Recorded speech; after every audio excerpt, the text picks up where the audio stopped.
This is a short video from Chapter 8 with the two key takeaways for hypothesis testing. First one is on page 1 of the notes and page 411 in the books. And what I want to point out is that hypothesis testing is not an exact decision. It's not perfect. It's not certain. It's based on probability. And so the quote from the book here, you'll see I have in the notes, the only way to prove anything statistically is to use the entire population, which in most cases is not possible. The decision then is made on the basis of probabilities. The thing to realize here is that you can do everything right in a statistical test, and there is still a possibility that you will get the incorrect conclusion.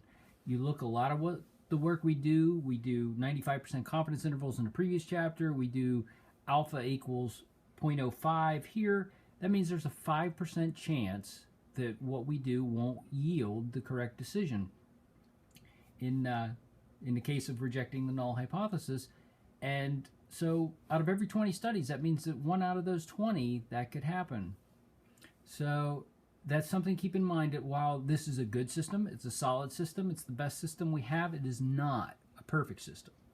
So that's the first takeaway, to realize this is not a perfect system, but it's the best one we have. Now, the second takeaway then is from page 6 in the notes, and that is the idea of a p-value. And the p-value, or probability value, is the probability of getting a sample statistic such as the mean or a more extreme sample statistic in the direction of the alternative hypothesis when the null hypothesis is true. And there references a table on page 426 in Blumen. The key takeaway here is to realize with p-values, the smaller the p-value is, the stronger the evidence. So if you have a p-value of 0.10, that's not very strong. And most of the time you wouldn't reject the null. If you have a p-value of 0.05, that's reasonably strong, and most of the time you will reject the null. You have a p-value of 0.01, you'll almost always reject it.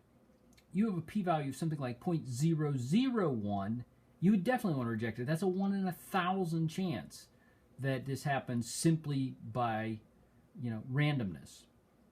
So the two key takeaways here. Number one, hypothesis testing is not an exact decision. It's based on probabilities. It has a built-in margin of error. And number two, when you're looking at a p-value, the smaller the p-value is, the stronger the evidence is.